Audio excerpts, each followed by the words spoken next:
Hi everyone, this is Elias Martin of CollectingJapanesePrints.com. Welcome to Woodblock Wednesday, where every Wednesday we get together and discuss Japanese prints, paintings, history, and culture. Today's Woodblock Wednesday is dedicated to the printmaker Tanaka Ryohei. And Tanaka is just an amazing artist. He actually passed away recently in 2019, and he was a prolific artist who focused on etching and aquatints, and so he made prints depicting the Japanese landscape, and just he produced some stunning work that is highly detailed. I think if you're familiar with Tanaka, you will remember his highly detailed work in etching. You'll think about his Japanese style farmhouses. You'll think about the beautiful snow scenes he created, and his trees, and all of those good things. So I brought out an assortment of works that I think are a really good example of Tanaka's body of work, and I think with these 5 or 6 pieces, you'll get a good sense for Tanaka's artistry, and why he's so remembered so fondly among print enthusiasts and scholars. So, without further ado, let's go to the table and have a look. So I'm going to step back a little bit so you could see what I have for you today. So I have 5 prints and 2 drawings, and we'll start first of all with the prints. And so, I want to point out here, it's just these designs are just fantastic, beautiful landscapes that are done in such a detail that. Oh, hold on. Thought I had the light on. Sorry about that. So anyway, so this first example is a design that's called Snow is Coming. It's part of a series of prints he produced titled Snow is Coming. And what we have here is just this beautiful top of the a traditional Japanese farmhouse. You could see here. I'll move this. I'm trying to move things around. Sorry about that. So what you could see here is the fantastic detail of the actual farmhouse. That is all done by hand in the etching plate, and it's just spellbinding how beautiful these works are and how detailed they are. And so in the background here, we have the background is done in kind of a gray with whites, and then of course we have the snow falling, and he added some gray, and he shadowed some of the snowflakes, and it really gives a wonderful 3-dimensional effect.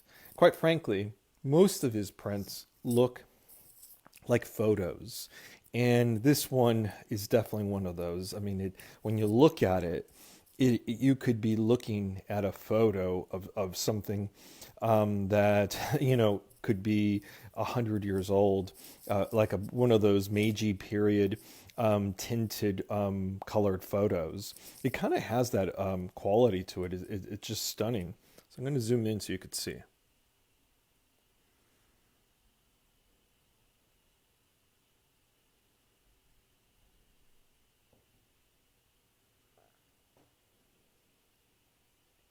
Now, this is an early work, or relatively earlier in his body of work. This is from the 70s, and so he was working up until his, he stopped working a couple years before his death, and he died in 2019. I'm sorry, 2019. So, as his body of work goes, this is pretty early. So I'm going to go on to the next one. This is a stunning work that showcases a rooftop, and it's just basically a simple design in the sense that it's a close-up of a rooftop. You have some trees here, and the design is done in almost like a sepia tone, and but the detail on this is extraordinary. we come in and we zoom in, you could see how wonderful this detail is. And the design, I think, is very charming. There's a lot of artists that sort of focused on this subject. The Sosaku artist, Junichiro Sekino, comes to mind. He did a series of prints of rooftops of Kyoto. And I'm thinking of other artists just off the top of my head. Nishijima did those in woodblock prints. So did Karhu. And so Tanaka is one of several artists who is following the tradition of looking at architecture, particularly the rooftops, and producing artwork inspired by it. But Tanaka's art is different from those artists because they were certainly working in woodblock prints, and Tanaka is interested in capturing a realism, almost an uber realism within each plate. I mean, you could see how well worked the etching plate is to even get the surface. I mean, you really get a sense of the material when you're looking at this print. It's extraordinary, and it's funny because when your eye scans across the print, the surface has changed. So the texture of these leaves look very different from the texture of the roof, and then the very elements of the roof. They all have their own texture. So it's startling to see what is possible in all these different textures within the same print. Again, here there's some, foliage or some trees back there, which also give a different quality to the design. So, this is a stunning work, also a work from his earlier period. This is 1974. So, I mean, this work is 47 years old. And the condition of these are just phenomenal. And it looks like it could have been printed yesterday. But the quality of the design in concert with his technique is just extraordinary.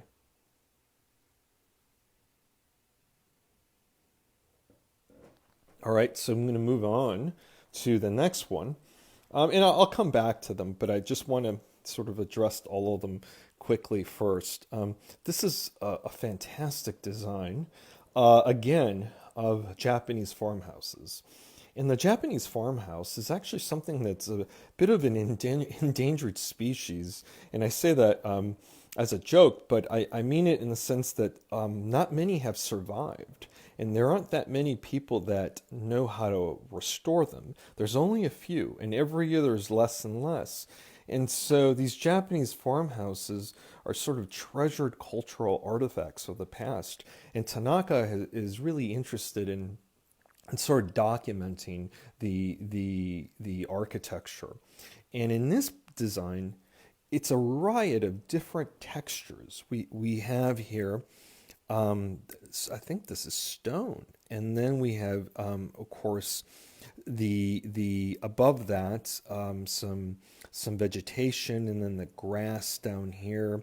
That there's a shadow being casted. And so you have different shading of the lighter and then the darker areas in the grass. And then as I zoom in, you could see this whole design is just full of texture. I mean, it's extraordinary to see how much detail. And every little element, every little line was applied by hand onto the etching plates. When you look in this area here, this almost looks like a photo. It almost looks real to me in some ways too. It has a three-dimensional quality. I almost feel like you could almost like walk into this image. But it's just. I just, when I look at these, I sometimes I really don't have anything to say. I just kind of stare. See how many lines there are. The lines are so fine. I'm going to see if I can kind of come close to it. You could see how fine these lines are. And each area has a different technique in how the lines and the shapes have been applied onto the etching plates, which of course creates this stunning composition. I mean, this is a study clearly of lights, but of texture. Um, we have shadows, we have the three-dimensional quality of it within the composition. The sense of light really helps the three-dimensional aspect of the design, but the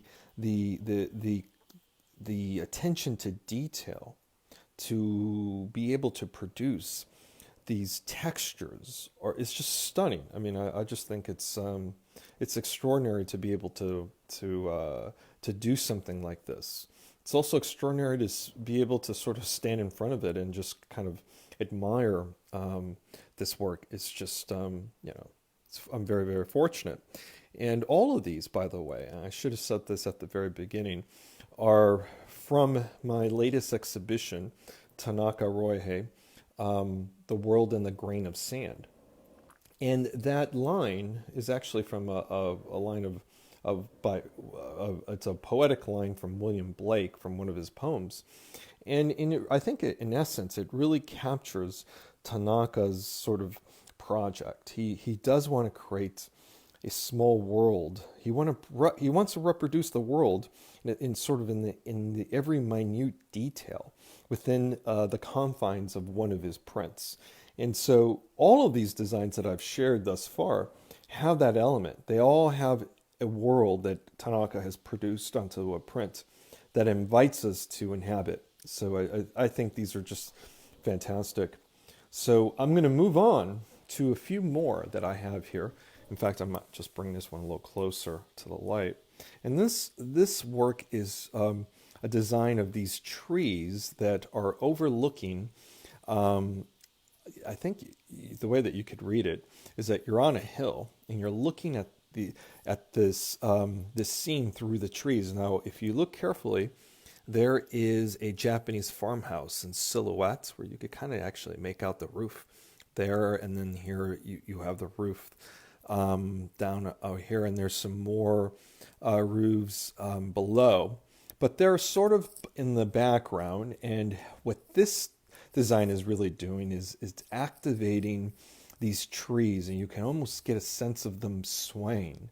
The branches are very active, and you see all the texture of all the leaves is really stunning.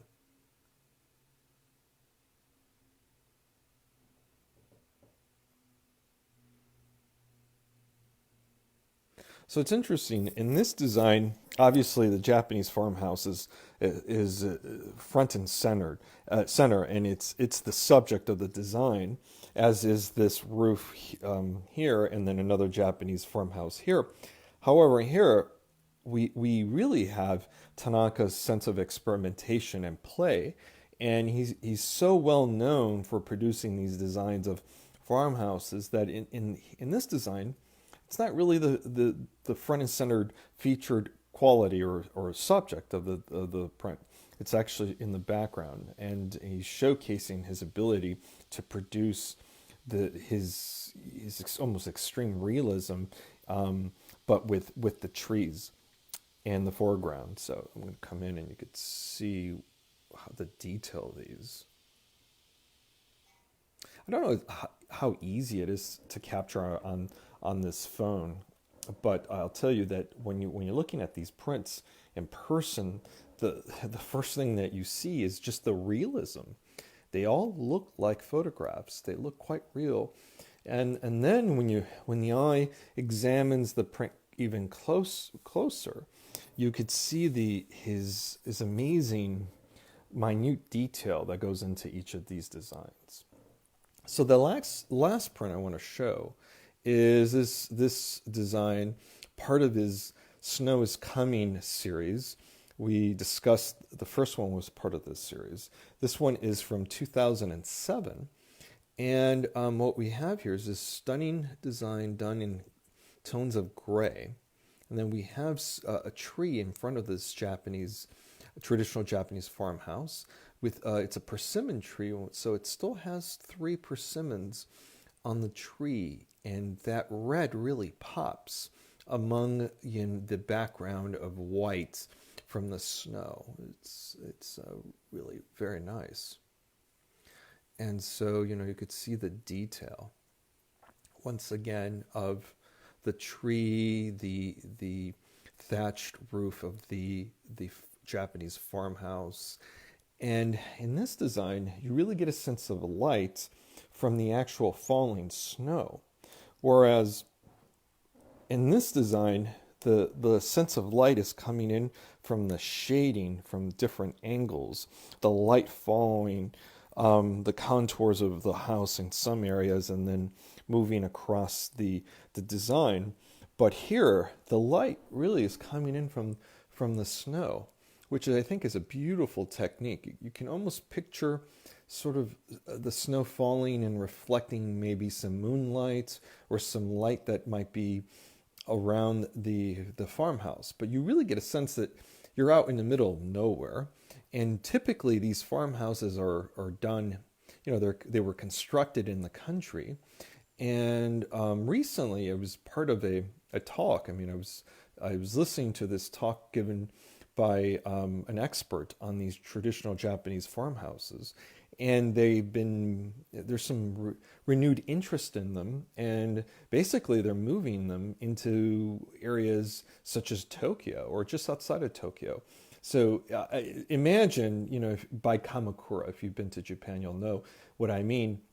So it's not in the center of the city, but once you move out towards the slight countryside, maybe 30 minutes or an hour away from the main part of Tokyo, you're encountering more countryside, and you might actually stumble on a traditional Japanese farmhouse. So these designs are just indicative of something that's quite traditional for the Japanese, and something that I think I think Tanaka would argue that it's an important cultural heritage of the Japanese to celebrate this traditional architecture and the qualities therein. So he's done a great job at highlighting that. Now, I'll come back to the prints, but I just want to showcase two drawings, which it's not easy to find these. These are unique works, and these were drawings. They're graphite on tracing paper, and you could see these two designs actually exist as finished prints. So these were done for the purpose of creating the design into a etching. And so I don't have the final print of these two drawings, but it's nice to see his process. So he's really interested in these designs and creating the lines. And, they're basically, here is the outline of the trees. And of course, this doesn't give you a sense of how detailed the trees themselves are. And on a finished print, here, we'll move here, you could see how detailed the trees are. But in his drawings, it's sort of an outline. He just wants to give a sketch, which is very, this is not rough. It's a very detailed sketch. But the texture is missing on these designs, which I find interesting. So in his mind, as an artist, he was really interested in drawing out the composition, and then on the etching plate, exploring the texture of each print by producing, just imagine if you've ever seen an etching plate, it's a piece of copper, and the artist just basically draws or etches into the plate lines.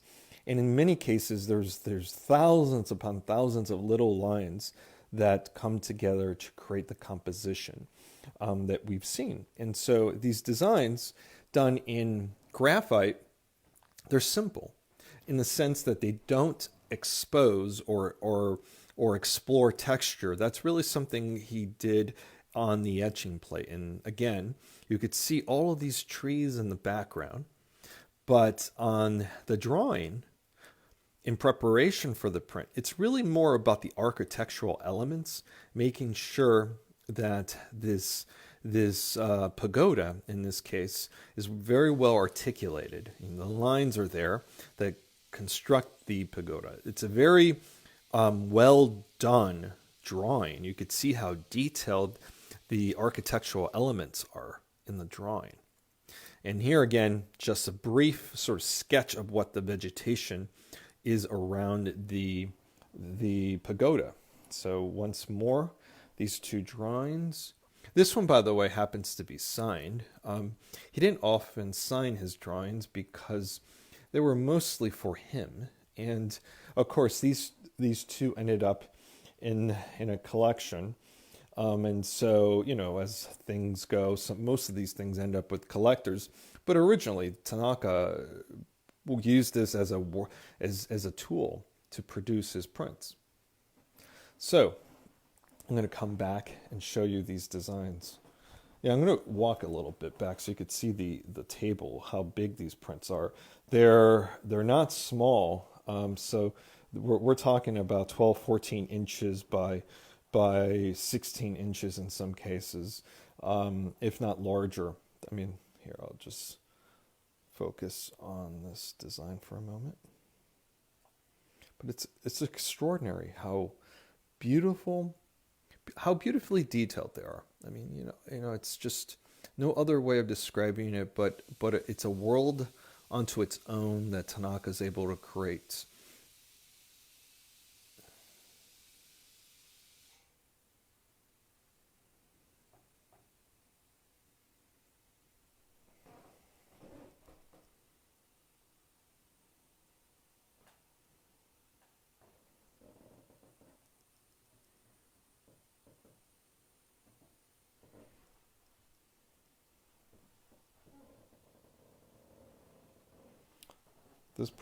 This print's quite large.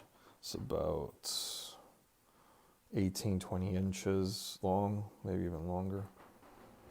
You could kind of see the sizing. It's the largest one, and could just imagine how much work it took to produce this design, looking at its detail. I think it's very hard to capture the detail on a phone, so excuse me if the resolution isn't great when we zoom in, but these designs are just fantastic to sort of examine closely.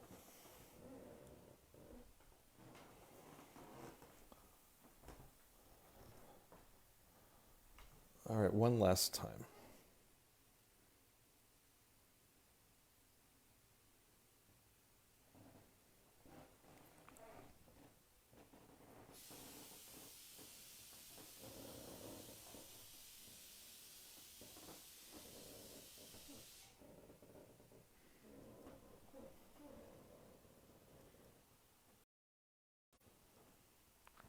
So if you like those, I want to encourage you to go to my website, Collecting Japanese Prints. It's about, oops, my Wi-Fi is not working. So anyway, I have an exhibition about 55 Tanaka prints and drawings for all of you to have a look. They're for sale, so if there's any designs that you're interested in, feel free to reach out. I'd be more than happy to help.